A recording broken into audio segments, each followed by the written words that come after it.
And welcome back, everybody, to DreamHack Masters Atlanta 2022 Taiwan Hong Kong Open Qualifier number 2. I'm, of course, your host, Live VIP, and with me for the first time in a DreamHack broadcast, I'd like to welcome AsherBro. Hello. I didn't even realize that. Now you're making me sweat. You're stressing me out. Oh my god, it's a momentous occasion, papi. 10 minutes before the broadcast, I realized that I didn't have graphics for you, and I was like, Kuro, we need something. Oh my god. So now we have some beautiful DreamHack overlays. You know, now Asher, you can point down for people to look at your Twitter. It is right on. Oh, it's right there. Beautiful, beautiful. You don't have to think about what your Twitter handle is anymore. Don't go there. There's nothing there for you. There's nothing there. It's empty, puppy. But yes, we are here in our second Taiwan Hong Kong qualifier. I do apologize because we didn't get to cast the first qualifier. I believe at the time we were busy covering WTL. They did kind of run over each other that day, so it's a bit of a shame that we missed out on the first qualifier, but we are here for the second. Yeah, we are here and we are ready to go. It does mean that we do miss out on Light's favorite Terran because he did qualify, and that was Honmono. Is he not your favorite Terran too? Is he not? Sure. You're like, no comment. Depends what kind of mood I'm in. True. But I believe this is the first season where Honmono has actually played in the Taiwan Hong Kong qualifier, because for those who don't know, he is currently residing and he has residency for Japan. It's not something that he actually made use of in the previous seasons. I don't know if he, like, between seasons he came to Japan and now he has residency. But yeah, because of that, he's going to be in the main regional for this region. Yeah, that's right. So he does have the opportunity to go through that closed qualifier as a resident of Japan. Oh yeah, so very exciting indeed. But now we have to find out who is going to meet him, as we have a very spicy series before us. Two very high caliber players who have both made it into the closed qualifiers in the past. Bit of a ZvT. Yeah, that's right. And here we are, spawning in the top left-hand corner with Clan Waifu, with a little anime waifu on the left there. Love to see it spinning around there. This is KevinLiu. And spawning in the bottom right-hand corner of Cosmic Sapphire, we have the other Taiwanese Zerg also here for all the waifus. Shaking my head. The Haas influence is spreading. It is Yoger. Degenerates, puppy. Degenerates. Actually, yeah. Oh my god. I'm sure you're very familiar with Haas and his room and how anime it is. It's kind of brilliant. It's kind of fantastic. Yeah. That's one way to put it. That's one way. He embraces it. You know, he embraces it, and he's all about it, and you love to see it. And it looks as if that Ha's Taiwanese influence is spreading to some of these other players, mate. We can't stop it. You know what they say? Life imitates art, so it's all just art, you know? Well, art's in Poland. I'm sorry, I spoke. Oh no. Like, it's gonna be one of those broadcasts.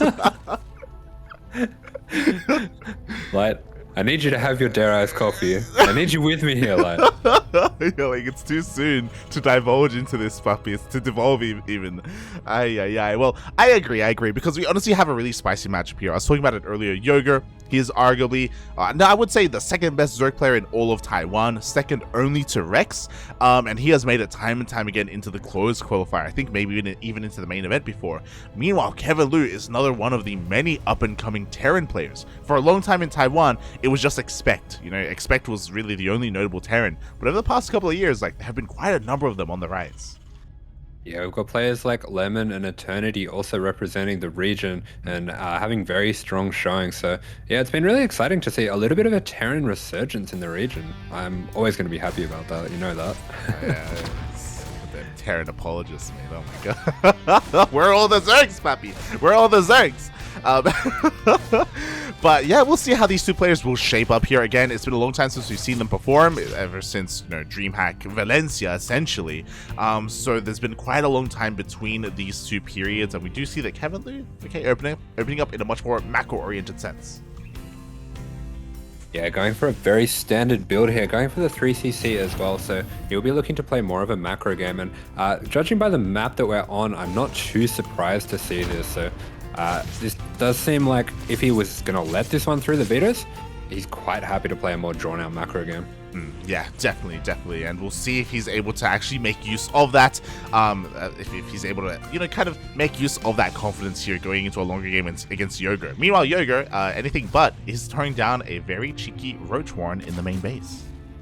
Yeah, we do have a very fast Roach Warren coming down, and he has shown that third to the Reaper as well, so this is quite well hidden. This looks like one of those 35 to 40 drone Ling Roach all-ins that you can hit with, and especially against a 3cc, these can hit really hard. It really just comes down to the micro of the Terran, whether they can hold it, but we do see that on the side of KevinLiu, he is going for a Banshee, and that will help a lot in this situation. Yeah, definitely. It wasn't quite a straight up 1-1-1, but he does get into that Banshee nonetheless. Looking at the vision of Yoger, despite having an Overlord outside the main base, despite being at the 4-minute mark now, he hasn't actually gone for a scout. So Yoger is playing this a little bit blind. He doesn't know how quote unquote like greedy KevinLiu was with that faster 3cc, and he doesn't know that the Banshee is on the way. Yeah, that's right. He's not quite aware of the Banshee yet, but meanwhile, he is starting to pump out those Roaches and Lings. So looks like he's stopped making drones here at 33 drones, a very low drone count, and he's going to use these Queens just to shoo away the Hellions, and he's going to use these Roaches just to try to sneak around. Yeah, exactly. I have to wonder if KevinLiu did notice the lack of drones there at the third base. The Roaches do reveal themselves as well, so KevinLiu finally has a little bit of a better idea of what is coming his way, but does he have enough time to respond here? Banshees are coming out. We still don't have any bunkers. Yeah, interesting choice by Yoger here, meeting the Hellions out on the map. Does manage to take out one of them, so does get some nice damage for that, and even keeps the Lings at home to catch the Hellions. Very nice play, reading the play of KevinLiu brilliantly. Oh yeah, exactly. The Hellions, they do nothing. The Banshees are out, and they will slowly, eventually clean up every single one of these Roaches, but the Lings are going to be flooding across the map. Once the wall does fall, Yoger can just flood on in. Yeah, his Lings will be chasing right in, and that was a really good job just keeping the Lings at home for a while, but these Banshees are starting to put some damage on these Roaches, and the Lings will have to get through. Unfortunately, this wall is not a wall. Mate, it's nowhere near close to being a wall right now. It's, oh my god, the Lings, they all get into the main base. The workers are going down left and right. 16 already falling, and there are more behind that, because again, there's only 2 Banshees, and GG gets called. GG, a little bit of a disaster there. Unfortunately, losing all those Hellions out on the map, he just had nothing to deal with the speed Lings, and that's going to be game 1 going to Yoger in speedy fashion. Yeah, again, Yoger, he does kind of take from the other Zerg players in this region. He's not a standard player by any means. He's more than willing to go into these fast Roaches, like our Go-Go Joeys, like our Rex as well, to be honest. And yeah, KevinLiu finding that out a little bit the hard way. And this is scary because something that we didn't get to mention is that these DreamHack qualifiers, they're all single elimination. You know, like, you one life, that's all you have. Yeah, pretty brutal here with the single elimination bracket. So we do have, this is the second open qualifier, so they did have the chance earlier to be in the previous one to make their way through. So they do have one life in that way, I suppose, but yeah, absolutely brutal. And sometimes it does just come down to the bracket luck a little bit. Yeah, sometimes it really can, especially because looking at this bracket, it does feel like one half is a little bit more top heavy than the other. So a little bit of a shame here that these two have to face off so early on in this qualifier, but there is still a chance to bring it back here for Kevin. Yeah, certainly there is a chance, and I don't think he'll be feeling too discouraged from that first game. That is a brutal all-in, and it can be pretty rough to face that, but we'll have to see if Yoger has some mix-ups that he likes to play off this opening that can take advantage of KevinLiu maybe playing a bit more of a safe opening this time. Ooh, yeah, we'll see if he can mix it up as we are getting into game number 2 and spawning in the bottom left-hand corner of Data Under the Sea. We have the Taiwanese Terran player doing it all for all of them waifus out there in the world. It is KevinLiu.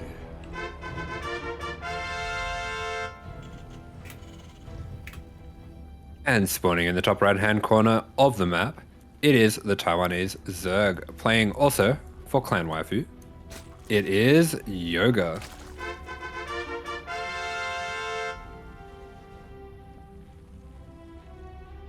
So my question is, are they fighting over the same waifu, or like how does that This is work? for all the marbles. This is for the waifu. See, in Korea, it's all about fighting over the jersey. In Taiwan, it's all about fighting over the waifu, mate. Let's go. Yeah. There can only be one, and there's only one way to settle it. And that's through a game of StarCraft. Oh yeah, exactly. The age-old tradition, mate. You fight in StarCraft for the waifu. Oh boy. And yeah, I agree in the sense that, you know, I hope that KevinLiu doesn't feel too discouraged. You know, that last game, like, brush it off, right? It's like, it's just an all-in, you know. My Hellions got caught out across the map. There wasn't much else to it. Based off of his opener, you know, I'm sure he does feel confident in the later game if he can get there. Yeah, for sure. I feel like we could see from his play that he is a bit more of a macro-orientated player. He was looking to get further into the game, and if he is able to do that this time, we're going to be able to see more of what he's made of. Oh yeah, that's what we will. So far, he is going for a bit of a SCV scout across the map. We see a standard opener, hatch, gas, pool coming out from Yoger, so nothing too crazy when it comes to the openers. But Kevin just wants to make sure that that is the case, that there is no pool for us, so there isn't an even faster roach warren. Yeah, that's right. He's going to be extra careful this time, just doing his due diligence, doing his scouting, and making the Reaper once again, so he will be able to keep tabs on what's going on the side of Yoga. And I think this time around, he'll be putting a little bit more emphasis in getting that Reaper into the main later on. Yeah, exactly. I imagine that to be the case as well. As Reaper is about to rock up. Again, there are Lings already in position. They shouldn't really deal too much damage. Just a little bit of a dance here to kick things off. As back at home, we do have that 1-1 opener. Curious to see if he throws out another CC. Yeah, so I would expect, especially on this map, it's very standard to go for a 3cc opening, and that does look like that's what he's going to be doing. This is a very good map for defending, and it can be hard to make some more aggressive openers work because of the rush distance. Yeah, exactly. ZvT, we all know how much of a defensive map it is compared to basically any other in the map pool, except maybe Tropical. I'm sure there's a debate to be had there. So KevinLiu is going to have a much more comfortable time getting into this. I also appreciate that despite how game number 1 went, he isn't deterred. Like, he isn't going to be swayed away from opening up the way that he wants to. Yeah, that's right. He is going to be confident that if he can just make a few small changes with his scouting, especially if he can be a little bit more careful with those Hellions, knowing that Yoger's quite aware of that dive that he was going for, things are going to go a little better for him. And as we were talking about before, he is going to dive into the main just to make sure that no sneaky roach warrens are being thrown down. Yeah, exactly. He goes into the main base, gets a full scout off, is headed towards the natural as well. He will confirm that there is only one gas being taken here from Yoger, that there is no roach warren, and now he can feel safe to get into his game. Yeah, that's right. So we'll go for this Banshee opening again, and this is a very good standard opening. There's really nothing too wrong with going for this opening, as long as you are careful with your initial units. We saw that if you lose all those Hellions at once against a very committed all-in, you can get in a fair bit of trouble, but you do have all the tools that you need to be safe against anything. Oh yeah, exactly. Very safe, very standard. There's a reason why we've seen this time and time again, and we're seeing it again here in this Taiwan-Hong Kong qualifier. Just dancing, poking, prodding, making sure that the creep is going to be as receded as possible here with these Hellions. The Banshee is going to be on the way. Looking at the vision of Yoger, he goes in with his Overlord, and he will scout all of the production. Yeah, nice scout coming out here. This Overlord going in at the perfect time, but looks like KevinLiu actually not going to go for Cloak on these Banshees unless I just missed that finishing up. Yeah, it looks like it's just going to be one Banshee just for safety, and he will go into a fast 3 racks, sorry. Yeah, interesting. So he is adapting from the last game. If you remember, I mean, to be fair, maybe he didn't make that second Banshee because he saw the roaches coming out across the map. But here, very uncommitted because Yoger scouted this. You know, he could even force a major reaction into a commitment into spores. To be fair, Yoger did also see that the Tech Lab wasn't researching, so he's actually being quite greedy with this, just relying on Queens to defend. Yeah, Yoga very on top of his scouting, knows the timing that that cloak should be going, and knows that if that first Banshee is about to pop and cloak hasn't been researched yet, it's not very likely that it will be, and that means he gets to save those 3 drones, skipping those spores. Oh, yeah, exactly. So just being that much more efficient. Meanwhile, behind this, again, confirming that it was a 3cc opener, he's going for double Evo chambers. He got a safety Baneling Nest earlier. We already have a lair on the way, so he's just ramping on up himself when it comes to his more mid-game play. Yeah, that's right. So both players getting into their comfort zones here. We've got all the upgrades starting up here, actually going for some pretty early mines. So this is something that can be a little bit greedy, skipping out on those tanks, especially if your opponent is playing roaches. But I think he believes that he's been diligent enough with his scouting to be sure that there is no roaches. Yeah, interesting. Okay, I'm curious if he's going to incorporate these Widowmines into a push, or if he's going to be going for some Widowmine drops. Yeah, there's definitely the possibility for Widowmine drops here, especially considering the size of the map. The other thing that could be happening is just setting up for a bit of a multi-prong, so sending out a drop with just a few Marines and mines, and then sending out another one quickly after that, and starting to get some momentum out on the map. Yeah, exactly. We'll see how he incorporates this army. So far, everything just converging here at the 3rd base. Bit of a Link Scout is actually going to confirm the mines, so now he knows about the lack of tank, he knows about the threat of Widowmines, and yeah, here we go. The drop is going to be moving out. Yeah, just going to be sending out that drop with that mine there as well, just to be a little bit extra annoying. And this is a really nice timing with these medevacs. By skipping that second Banshee, he's able to get this medevac push going quite a bit earlier than you usually would. Oh, yeah, exactly. He is already here. We have one Widowmine in the back line, going to be dancing with the Ling Bane. Baneling speed isn't done yet, but in 9 seconds, it will be ready. Yeah, and this is an immense amount of Ling Bane here for Yoga. He's very much on top of what he's doing here. Does drag away those Lings as well, so won't be taking damage on those Banelings. Oh, yeah, exactly. The Widowmine does go down in the end, and now that Baneling speed is done, Yoger should be completely fine against this army. As you were saying, he has kind of, in a way, I don't know, just really emphasized on his Ling Bane, already taking up and working on Hydras. Yeah, going very quickly into Hydras now, stopping on 77 drones, so a little bit lower than you'd see with some of the European Zergs especially, but it is definitely enough to have a reasonable economy and get into an aggressive Lingbane Hydra army towards the mid-game. Yeah, and it makes a lot of sense, especially if your opponent is going to be skipping tanks. Hydras are what you want here against this more Widowmine heavy composition, especially as it does lead in towards Lurkers. Speaking of Lurkers, Infestation Pit is already on the way as well. We have our Hydra upgrades, so Hive is going to be on the horizon. Yeah, Yoga speeding through the tech tree and doing a very good job of keeping this push well away from his bases. Even going to pull that mine shot into all of the Marines, and a lot of friendly fire going down there. Oh my god, exactly. The flank was insane. Not a single mine shot really had too much value at all because of all that friendly fire. We have one more mine shot going off. Once again, gets baited by a single Ling. Yeah, brilliant job there splitting off that Ling to bait out the mine shot. Yoga's micro has been very good so far, but tiny bit of an overextension. He will recognize that and get the Hydras out to safety. Yeah, exactly. But you know, we stim on for it. 1, maybe 2 Hydras are going to go down. He has to be careful because there is a little bit of Ling Bane on top of this ramp. But KevinLiu, no fear, cleans up every single active creep tumor. Yeah, KevinLiu's been very active with this attack that he's got happening out on the left here, and he will keep this creep pretty far back for Yoga as well. Yeah, exactly. So far, he's done a great job with that. But now the Ling Bane has been replenished. We do see that Yoger is pushing into, once again, engage with the army. Widowmine shots are going to go up. Ooh, even causing a little bit of friendly fire on those medevacs. Yeah, Yoga doing a really good job pushing this back. I like that he's stopped on that slightly lower drone count as well, just to sneak out a little bit of extra Ling Bane. He has managed to sneak a few drones out as well, but oh, KevinLiu, unfortunately, losing an extra medevac there, and so many of his medevacs are low there, that will put an end to his push for now. Yeah, exactly. Finally, Yoger, he's alleviated all this pressure. He can spread this creep here on the left-hand side in the center of the map. It's already more than halfway through, and there is that Lurker Den.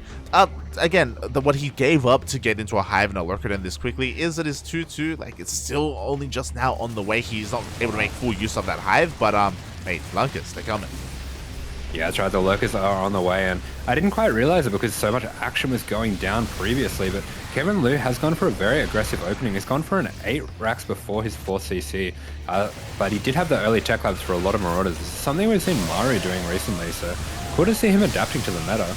Yeah, exactly. I mean, the Marauders are doing great, soaking up so much of that Ling Bane, but there's just so much on the ground here for Yoger. He cleans up the entire army once again.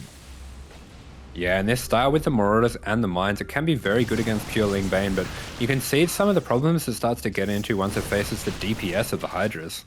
Oh, yeah, exactly. Oh my god. And once again, we see another split there with the Ling Bane. Ay. The Hydra's dishing out so much of that DPS, and I just really worry because the Lurker upgrades are on the way. Adaptive Talents has now started. Yoger is looking to get into those Lurkers, and once he does, I don't know if this like bio-mind composition of KevinLiu can really break through. Yeah, Yoger has been showing in this game why he's one of the best Zergs in the region, having dominant defense over here and getting into those lurkers while doing such a great job with the micro in all of the engagements. Yeah, exactly. Like, let's be honest, a lesser Zerg player, you know, maybe 1 or 2 mine shots would have been juicy, and that would have been it. Every single time, Yoger is barely able to defend with his Ling Bane. But because of his control, he's just gotten so much more value as a result. Meanwhile, here we go. It's time for the turns to be tabled as the Ling Bane rolls on in and gets 10 SCVs.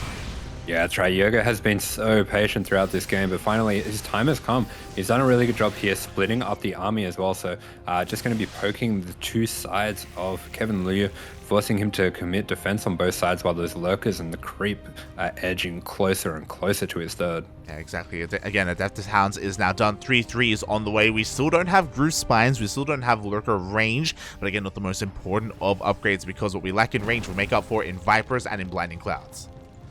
Yeah, that's right, and there's barely any tanks at all, but huge mine shots coming out there. One of the first really big mine shots for KevinLiu there, and taking out so many of those Lings. Yeah, exactly. The first, again, as you were saying, great mine hits, but the Lurkers are now on top of the high ground. It looks like they're going to be able to lay siege upon this triangular third base. The Ling Bane is going to roll on forward. Another wind mine shot is going to be trying to get off here. Oh god, but I don't know if he can push into the Lurkers. Oh yeah, this is an impossible angle to push in on these lurkers. They really got the position there, and KevinLiu forcing things a little bit, but actually taking some pretty good trades, taking out a lot of those Banelings there. Oh god, exactly. I mean, that goes to show the power of these Marauders. There are so many of them, and even though the Ling Bane was able to get on top of the army, they soaked up so much of that. So KevinLiu is able to survive and hold on to his third. Yeah, that's right. He does hold on to the third, loses one of his barracks in the process, but manages to save the other two. So most of his production's still online, but he is missing quite a few SCVs from where he would like to be. And look at that, the Ghost Academy only just going up now. Yeah, exactly. It's still on the way. We don't have any ghosts available yet for these snipes, and that lurker count is getting higher and higher. We are up to 10 lurkers now. We still have those 2 Vipers from the early game. Meanwhile, 2 one-man shots. Sorry, 1 one-man shot is going to get baited out. The second one still survives, but there is detection? Yeah, there was. Yeah, he did take that one out. It does look like Yoger once again getting a very nice position with the lurkers on this base, and the Banelings all being sent in, but not getting the best hits there. Not the best hits, but you know what? There was a Ling Bane run by at the third base once again, and the lurkers survive. And sometimes, Lunkers, they're all you need. Yeah, that's right. KevinLiu going for a little bit of a more greedy style here, skipping out on those tanks, skipping out on those Liberators, those Ghosts. Very delayed with this Ghost Academy, and he just doesn't have anything to deal with the lurkers here. Yeah, exactly. Finally, the Ghosts come out, but unfortunately, that's a really unfortunate position for that Ghost Academy. It is going to be under threat. More Lings do threaten that third base. The lurkers push on forward. GG gets called, and Yoger takes the series 2-0. Yeah, great job there by Yoger. Does manage to take things down and shows what a strong player he is in the matchup. Very dominant performance there. Yeah, exactly. Yoger is one of the players that I expect to see making it through the closed qualifier. Of course, Honmono did kind of mix things up where he has taken one of those spots, you know, one of the usual spots for these players. So now, like, so much more of them are fighting for the 2 remaining qualifying spots available today. Yeah, that's right. The competition is fierce today, and Yoger showing that he is in form today. He's brought his A game, and he's ready to go. So he will be progressing to the next stage of the bracket, and that will actually be the qualifying match. Oh, exactly. The Taiwan-Hong Kong qualifiers are going to be a little bit shorter, just because there aren't as many players here available, but the quality is still here. Yoger's going to be chilling for a little bit, as he's going to be waiting for the winner of Vaishravana, Shinobu, and Eternity. Yeah, that's right. So another very strong Terran, or waiting in the wings if Eternity does manage to take that one down, but by no means a sure thing there. Oh, yeah, exactly. But yeah, with that, again, congratulations to Kevin on that win. His ZvT has to be on point, by the way, if he wants to make it through, because we have plenty of other Terran players ready to come up and stop him. I think he's a little bit lucky, though, because if we take a moment to look at the bracket, Nazin is completely on the other side of the bracket. Yeah, that's right. He's completely away from him. Can't actually get into a game against him without going through those qualifiers. So he's safe, puppy. He's safe. Wait, who's safe? A Terran, safe from the Zerg. What do you mean? Like keep those Zergs away from. Yo, Yoger's safe, okay? Yoger's safe. Aye. Oh god, but yeah, the two favorites here, Yoger and Nazin, are on opposite sides of the bracket. They're the people that we're kind of looking at to see if anyone can stop them, if anyone can slow them down. There are some contenders, but it is going to be, a little bit more of an uphill battle to be able to pull that off.